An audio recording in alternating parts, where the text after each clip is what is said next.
At 16, I threw my phone at my mom's new husband, and they locked me out. Years later, I got a call saying I inherited $2.3 million. Then I watched them beg. Hey Reddit, I never planned to write one of these, but here we are. If you like watching people get what they deserve without you lifting a finger, settle in. This is the story of how I got kicked out of a house that used to be home, how I survived on stubbornness and minimum wage, and how, years later, a dead stranger's kindness gave me the option to be mercilessly petty. And yes, I took it. The twist? I didn't spend it on revenge. I spent it on making sure none of them could ever take me for granted again. I was 15 when my mom moved in with Paul. She told me it was for stability. He has a steady job, she said. He'll help with the bills. Fine, I wanted her to be happy. My dad had walked out when I was 10 and vanished somewhere between sorry and I'll be back. So when she smiled, that was my win. What I didn't know then was that stable also meant having a man who measured everything: emotions, time, even the amount of toothpaste left with a ruler. Paul had the kind of presence that made people stop talking. Not because he was charming, but because the room felt colder when he entered. He worked in logistics, punctual, efficient, clear-cut boundaries. He looked like a man whose belt matched his watch. At first, he was careful with me, the way people are careful with fragile china, distant, attentive, inspecting for cracks. It was better than the alternative, being ignored. Then came Danny. 17, ripped jeans, a smirk that looked like it cost money. She was Paul's daughter from his first marriage, the fresh start that came with a history and a social media feed. She and I were nothing alike. She drank energy drinks, I drank peppermints and read. She treated the world as an audience and everyone else as background actors. The first real crack came on a Tuesday. I was doing calculus homework in the kitchen because the dining table was the only surface not already covered in someone's protein tubs or curling irons. Danny came through with an entourage of 2 girls and a skateboard. They dumped their bags on the table like luggage, music leaking out of someone's phone. "Who invited you?" I muttered, not looking up. Danny plucked a page from my notebook, scanned it like she was checking a menu, and tossed it on the pile. "Math? Cute." "Put it back," I said, trying to sound casual. She laughed. "Or what? Gonna cry to Daddy?" He was in the next room, vacuuming with the exact pressure of a man who liked clean lines. He looked up, smiled with a half-moon that never reached his eyes. "What's up, champ?" he said. "Nothing," Danny said, flipping a page. "He's a total dweeb." The guests left later, the house buzzing, and I stayed up too late trying to finish the work after someone had doodled all over my margins. It was small, stupid, but it felt like a tiny invasion in a life where I already felt like a guest. Over the months, the jabs accumulated like barnacles. Put your socks in the hamper. Don't sit like that. Clean more. Be less. Be more. My mom stopped fighting back. She'd smile and say, "Come on, honey, it's a joke." And when I tried to tell her it wasn't, her face crumpled into that tired expression parents use when their loyalty is split and they've already chosen. There were hits, not the cinematic headline-friendly kind, more like border patrols. I screwed a picture hook into the wall wrong, and it fell. Paul slapped my hands away and said, "You do everything like a child." When I told him I wanted to go to art school, he explained that creative degrees were for indulgent people. When I locked my bedroom door for privacy, Danny threatened to break it down for content. And the absolute worst, the nights when the house would settle and the truth would leak, the way Paul would lean into my mom and say, "You should have done this sooner," as if telling a woman she made a mistake in her 20s was somehow constructive in her 40s.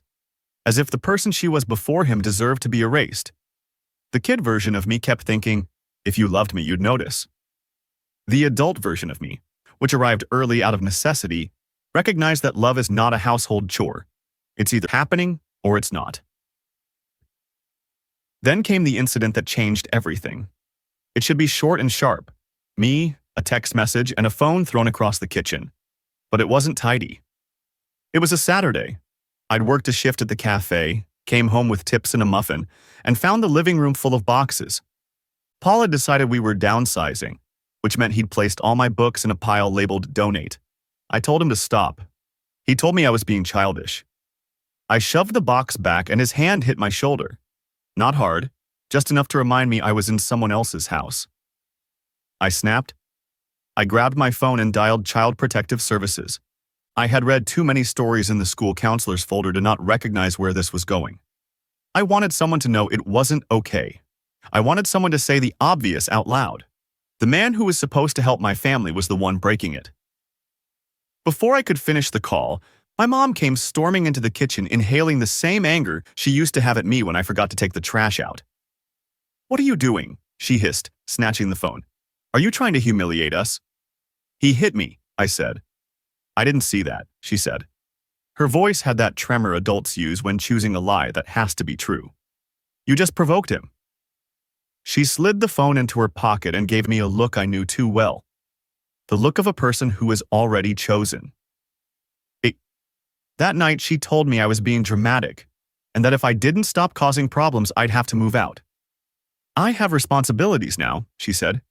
"I can't have this while building a new life."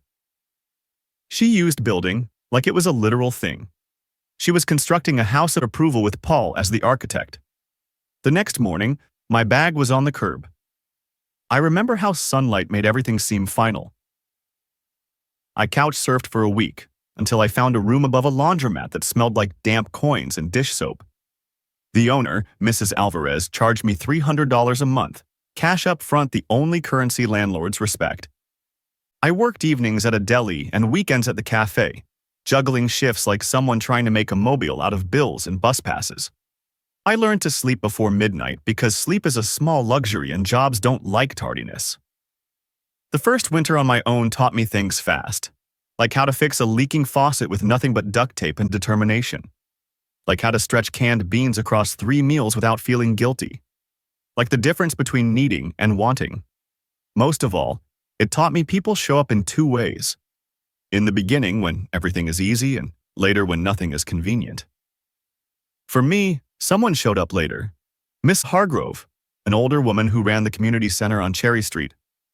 I used to clean there on Saturdays for extra cash. She had eyes that had seen too much and teeth that still laughed easily. One rainy afternoon, she found me curled up on a donated chair with my sketchbook open. She watched me draw for a while, then said, "You've got a sharp hand." We started talking. She asked about school, about home, and I told her a version of the truth that was measured like a polite cut. She didn't judge. She offered me a scholarship to 2 evenings of life drawing classes she was sponsoring, no questions asked. She'd been a teacher for 30 years and had an old friend who ran a print shop downtown. "You make something real," she said. "I'll find a way to hang it." Little acts like that change the shape of your day. Not because they're huge, but because they remind you that not everyone counts you out. Miss Hargrove became the person who would call me on holidays to check in, the steady voice in my phone when decisions had to be made. She didn't give me cash or lectures, she gave me a little dignity. Years passed with a slow, steady rhythm. I saved, I learned. I painted late into the night. I moved from the upstairs room to a small 1-bedroom above a bakery. I ate pastries that were slightly stale and called them artistic sacrifice. My life knit itself back on together with tiny stitches. Then the call came. It was a lawyer from the other side of town with a voice that carried the authority of paper. "Is this Rowan Mercer?" he asked. I said yes, because you always say yes to the first call when your name is involved. He told me that a woman named Helen Mercer, a name that was both familiar and foreign, had left me in a state. I had to sit down. Helen was my grandfather's sister, a recluse who lived in a house on the edge of town with a garden that the neighborhood kids called the maze. I used to cut her grass for pocket money when I was 12. She always had time for me, a sandwich, and a story that lasted longer than the neighbor's patience. I hadn't seen her in years. She'd lost contact when my mom stopped taking me to visit. "She left you her home in trust," the lawyer said. "We estimate the estate at roughly $2.3 million. I stared at the wall until the sound on the line became distant. When he read me the letter Helen had left, my throat tightened. "Rowan," Helen had written, "you are a boy who listened. You were kind to an old woman who talked too much, and for that I trust you. I have no children of my own. I want you to have what I built. Please use it wisely." I remember how odd it felt. angry at adults who chose convenience and then rewarded me for kindness from a stranger. I told no one at first. I sat with it like it was a foreign animal, knowing its potential to claw through sitting room walls. I fixed what I could. I found a financial advisor who didn't try to sell me yachts. I paid off debt.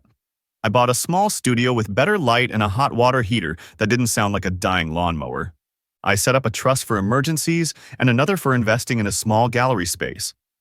I decided I would still be me, the one who made art for the quiet satisfaction of seeing a blank space become something, but without the constant financial insecurity that had been my background hum. I was careful, very careful. And then the calls started. At first they were casual. "Hey honey, how are you?" My mother's voice was a felted glove burying a hook. She never asked how I was when she was comfortable. She asked now because discomfort, when fueled by money, makes people inventive. Then Paul texted, "Congrats, son. Family helps each other." Danny messaged, "LOL, must be nice." I didn't reply. The silence was intentional and surprisingly loud. I set up a rule. Anyone who had chosen Paul over me could not contact me. That included my mom. The exception, I decided, would be anyone under 18 kids don't choose the adults who raise them. So when a voicemail came 3 months later, my mom, panicked and softer than I'd heard in years, I ignored it. She left 2 more. The third was different. She said Paul had been in the hospital. Heart attack, unstable. "We don't know what to do, Rowan," she sobbed. "We're drowning." I felt a prickle, the ghost of a son's instinct. Then I remembered the night she turned the phone over my head and told me to shut up. I remembered the curb. I remembered the bag. Memory is not cruel, it's precise. I did not call back. Soon enough, word got around. Someone at the deli overheard an awkward conversation about bank transfers. A college alum posted a vague update that resulted in unhelpful speculation. Within weeks, my name was no longer secret. The text became demands. "Just help us get back on our feet," tacked onto pleas for family. "Paul's not doing well," Mom said in messages that vacillated between guilt and entitlement. Danny tried a subtler approach. Friend requests with tags and photos. It was tacky, petty, and entirely my problem to ignore. I blocked numbers like a man boarding up windows before a storm. Then, because life loves irony, karma showed up in its own careful way. Paul's logistics company had always been on thin ice. The heart attack, whether real or exaggerated, pulled the rug further out. Investors smelled risk and found it ugly. Suppliers pulled lines. Danny's influencer, IIA career turned out to be mostly borrowed clothes and unpaid promotions. She'd been living beyond what the family could afford. When Paul's accounts were audited, a long list of unapproved expenditures showed up. Lawsuits followed like vultures. The house sold. The van got repossessed. My mother started answering the phone with, "We're okay," and a voice that sounded like wind through a broken screen. I heard about it secondhand, mostly through the same neighbor who had once teased me for mowing Helen's lawn. Said they had to move to a smaller place, she said, and the daughter's getting a job at a call center. I didn't feel vindictive. I felt clean. Vindication isn't sweet when you expect it, it's just final, like closing a door you never needed to open again. Then one November afternoon, my mom showed up at my gallery. She walked in as if she belonged, hair in a messy bun, clothes that once belonged to a better budget. Danny was with her, quieter than usual, like a billboard with the lights turned off. "Rowan," she said. No voicemail, no texts. This was an in-person performance. She reached for a hug and stopped when I didn't move. "Why are you here?" I asked. She blinked. "We needed to ask you something. Paul's medical bills have eaten the savings. The car's gone. Danny needs tuition. We thought maybe..." "Maybe what?" I asked. I was calm, which is an acquired skill when you've been pushed into it. "Maybe you could loan us some money." Her words drooped on the floor like a long dead thing. I led them to the bench and sat, one foot on the floor, hands folded. I could call her every name that applied, but what would that prove? That I was clever? That I remembered the night? No, the point wasn't retribution. The point was boundaries. The point was that I had learned how to keep myself together. You could get a job, I said. You could rebuild without me. You don't need me to fix it. Her face changed then.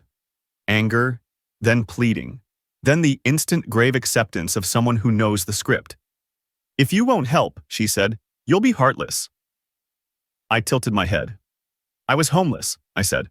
I slept in rooms above laundromats. I eventually got a place because I paid for it with my own hands. You chose him over me. You told me to leave. You can't demand to be cushioned now. Danny stepped forward, a shadow of the girl who used to sneer. Rowan, she said, voice small. No, I said. Not today? Mom left in a flurry of excuses, Danny trailing behind like a student being dismissed. They were gone before I could decide if I was satisfied or tired. The answer was both. Months later, a social worker knocked on my door. My mom had called. She said the baby, which I learned later was actually Danny's infant nephew, a kid she had insisted on taking when the aunt fled the state, needed a place to stay temporarily. She said the house was unsafe. She said many things like that, all intended to poke at the one soft part of anyone who'd once been a child. I met Nathan, a quiet boy with eyes that preferred watching cars and a habit of chewing the cuffs of his pajamas. He was 4, and he wanted to know why my paintbrushes looked like swords. I told him they could be both. He was polite, old in a way that kids who see adult fights become. He didn't ask for much. I set one condition. Nathan wasn't the problem. I would help him, but I wouldn't support the people who'd hurt me. That line was thin, but firm. If you think you can convince me to rescue the adults who kicked me out by handing me a child, you're misreading both my compassion and my memory. So I looked after Nathan. I picked him up from preschool, made pancakes that were less artistic and more carb-loaded, and taught him that the world is sometimes loud and messy, but also has people who stay. He stayed with me for a summer while the courts sorted out custody, a bureaucratic thing that rarely moves fast. He decorated my studio with stickers and mopped paint off the floor with a gusto I found infectious. Meanwhile, word spread about the family doing poorly. Danny's business partners started asking for money. Paul showed up at a mechanic's shop yelling about paperwork. Mom called me once, voice like a door with missing screws. Can you just help us? She said. No, I said. It was the shortest sentence I had spoken in a long time. No didn't have to be cruel to be complete. Time did what time does. It softened corners and hardened others. Eventually, Paul was declared insolvent. Danny took a job at a coffee chain and got clean of a lot of bad habits.